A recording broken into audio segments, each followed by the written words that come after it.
வணக்கம் மக்களே. This is Saraswathi Manoharan. என்னோட முதல் வீடியோ கொஞ்சம் ஹேப்பியா போடணும்னு நெனச்சிருந்தேன். ஆனா, இப்போ நான் இந்த வீடியோ எடுக்கும்போது, நிஜமாவே நான் வருத்தமா தான் எடுத்துட்டுருக்கேன். இப்போ மணி எத்தனைன்னு பார்த்தீங்கன்னா, ஒரு 11:30 இருக்கும். என்னோட பொண்ண தூங்க போட்டுட்டு நான் இந்த வீடியோ எடுக்கிறேன்.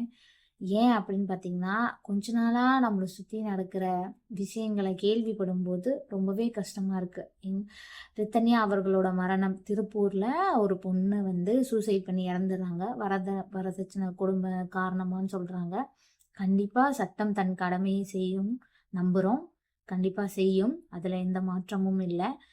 அந்த விஷயத்த பத்தி படிக்க போகுது என்னன்னு நான் கொஞ்சம் ரிசர்ச் பண்ண போகும்போது தெரிய வருது. வித்தின் 1 வீக்குள்ள இந்த விஷயம் நடந்து 1 வீக்குள்ள சென்னையில ஒரு பொண்ணு இதே மாதிரி வரதட்சணை ப்ராப்ளம்னால இறந்தாங்கன்றத நான் படிச்சேன். அ ஒரு நியூஸ் சேனல்ல தான் போட்டிருந்தாங்க. இதெல்லாம் கேள்விப்படும்போது நம்ம 2025ல தான் இருக்கோம். ஆனாலும் நம்மள சுத்தி இது நடக்குது. இது எந்த வருஷத்துல நம்ம இருந்தாலும் பொண்ணுங்கள சுத்தி கண்டிப்பா ஏதோ ஒரு பிரச்சனை இருக்க தான் போகுது. இருந்துட்டே தான் இருக்க தான் போகுது. இதுக்கு என்ன சொல்யூஷன்? இத பத்தியெல்லாம் ஃபர்ஸ்ட்டு பேசுறதுக்கு முன்னாடி, ரிதன்யா அவர்களோட குடும்பத்துக்கு எங்களோட ஆழ்ந்த இரங்கல். ஒரு பெண்ணோட தாயா, இப்போ உங்க குடும்பம் என்ன மனநிலைமையில இருக்கும், என்ன பிரச்சனைகள கோ த்ரூ பண்ணிட்டு இருக்குன்னு நெனைக்கும்போது, ரொம்பவே கஷ்டமா இருக்கு. எங்க எல்லாரோட சப்போர்ட்டும், ஆ ஆறுதலும் உங்களுக்காக. அ இத பத்தி நாங்க பேசுறதுக்கு எங்கள மன்னிச்சுக்கோங்க. இந்த வீடியோ பார்த்துட்டு இருக்க ஒவ்வொரு பொண்ணுங்களுக்கும் நான் சொல்ல நினைக்கிறது என்னன்னா, கல்யாணம் பண்றதுக்கு, குழந்தை பெத்துக்கிறதுக்கு, அவங்க குடும்பங்கள சந்தோஷமா பார்த்துக்கிறதுக்கு மட்டுமே நம்ம அம்மா, அப்பாங்க நம்மள பெக்கல. ஃபர்ஸ்ட்டு அத புரிஞ்சுக்கோங்க. உங்களுக்குன்னு ஒரு லைஃப் இருக்கு. உங்கள சந்தோஷமா பார்க்கணுன்றதுக்கு ஜீவன்கள் இருக்கு. உங்க அம்மா, அப்பாங்க இருக்காங்க. அப்படியே இல்லனாலுமே, தயவு செய்து உங்களுக்கு நீங்க இருக்கீங்கன்றத நம்புங்க. இத பார்த்துட்டு இருக்க பேரண்ட்ஸுக்கு நான் என்ன சொல்லணும்னு நெனைக்கிறேன் ஃபர்ஸ்ட் அப்படின்னா, ஆண் குழந்தைகள் இருந்தாலும் சரி, பெண் குழந்தை வச்சிருந்தாலும் சரி, 2 பேருக்குமே தான் சொல்றேன் பேரண்ட்ஸுக்கு. தயவு செய்து உங்க குழந்தைங்கள இண்டிபெண்டன்ட்டா வளங்க. இண்டிபெண்டன்ட்னால என்ன மாறப்போகுது அப்படின்னு கேட்டீங்கன்னா, ஒரு குழந்தை இண்டிபெண்டன்ட்டா இருக்கும்போது, அவங்களுக்கு அவங்களவே ரொம்ப புடிக்கும். ஸோ, அவங்களோட லைஃப் பார்ட்னர் நல்லபடியா அமையலனாலும், அவங்க லைஃப் அவங்களுக்கு நல்லபடியா அமைச்சுக்க தெரியும். அந்த லைஃப்ப அவங்க நோக்கி போகும்போது, அவங்களோட பாசிட்டிவ் வைப்ல இருக்கிற பீப்பிளோட அட்ராக்ட் ஆவாங்க. கண்டிப்பா நல்ல லைஃப் பார்ட்னரா அவங்களே சூஸ் பண்ணுவாங்க. இது மறுக்கப்படாத உண்மை. தயவு செய்து குழந்தைங்களுக்கு என்ன சொல்லிக் குடுத்து வளர்க்குறீங்களோ இல்லையோ, இண்டிபெண்டன்ட்டா வளங்க. தயவு செய்து வளங்க. முக்கியமா பெண் குழந்தைகள். இத இப்போ நீங்க வீடியோ பார்த்துட்டு இருக்க ஒவ்வொரு பொண்ணுங்களுக்கும் நான் என்ன சொல்றேன்னா, நீங்க கல்யாணம் பண்ணியிருந்தாலும் சரி, ரிலேஷன்ஷிப்ல இருந்தாலும் சரி, லவ் பண்ணிட்டு இருந்தாலும் சரி, நீங்க எனி ரிலேஷன்ஷிப் நீங்க எந்த ரிலேஷன்ஷிப்ல இருந்தாலுமே சரி, உங்க லைஃப் பார்ட்னர் நீங்க நெனச்ச மாதிரி இல்ல.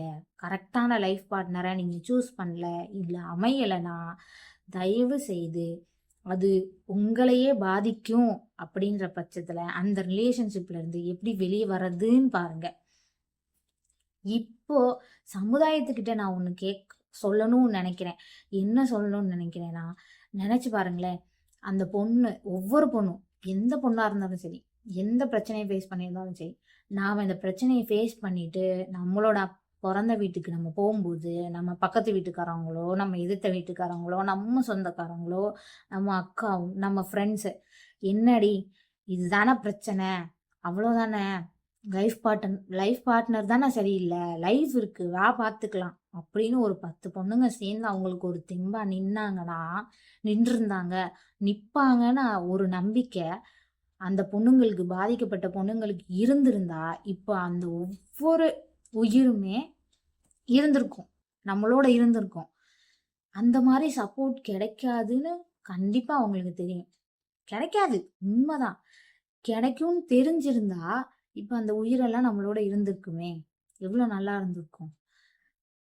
ஒவ்வொரு பொண்ணோட மரணத்துக்கு பின்னாடியும் இந்த சமுதாயமும் பெரிய காரணம்னு நெனைக்கும்போது, எல்லாருமே வெட்கப்படணுங்க. ஒரு பொண்ணுக்கு எப்பவுமே ஒரு பொண்ணு தான் எதிரி. இது மறுக்கப்படாத உண்மை. கல்யாணம் ஆகலையா? இன்னும் ஏன் கல்யாணம் ஆகல? கல்யாணம் ஆயிடுச்சா? இன்னும் ஏன் குழந்தை பிறக்கல? குழந்தை பிறந்துருச்சா? அது தவந்துருச்சா? முட்டி போட்டுருச்சா? நடந்துருச்சா? ஸ்கூலுக்கு போயாச்சா? இதை எல்லாமே கேட்கறது யாரா இருப்பாங்கன்னு நினைக்கிறீங்க? பொண்ணு தான்.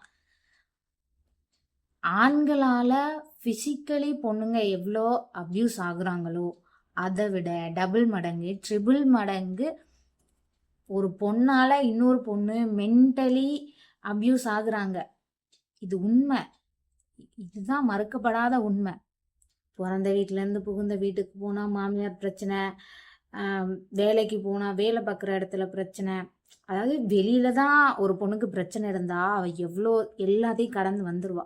வீட்டுக்குள்ளேயும் அந்த பிரச்சனை இருக்கு, பக்கத்துலயும் அந்த பிரச்சனை, சுத்தி ஒரு பிரச்சனை இருக்கும்போது ஒரு பொண்ணால என்னங்க முடிவு எடுக்க முடியும்னு நினைக்கிறீங்க?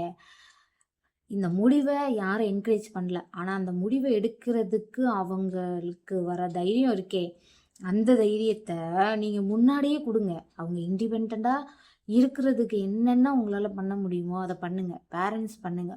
ஒரு பொண்ணால ஒரு பொண்ணுக்கு கிடைக்கிற சப்போர்ட்னால இந்த சமுதாயமே மாறும். கண்டிப்பா மாறும். ஃப்ரெண்டோட ஷேர் பண்ணுங்க.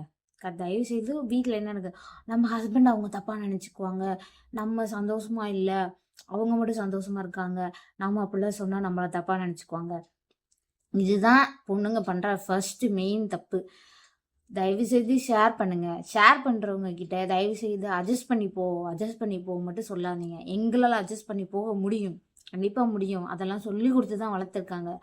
அந்த அட்ஜஸ்ட் பண்ணி போறது என்னைக்கு உங்களுக்கே அது ஒரு பிரச்சனையா மாறுது, உங்க லைஃபவே அது முடிச்சுக்கிற அளவுக்கு அது ஒரு பிரச்சனையா இருக்குன்னா கண்டிப்பா அது பிரச்சனை. உங்க பேரண்ட்ஸே அதுக்கு சப்போர்ட் பண்ணாலும் அகெயின்ஸ்டா நில்லுங்க. கண்டிப்பா ஒரு நாள் இந்த உலகம் உங்களை புரிஞ்சுக்கும்.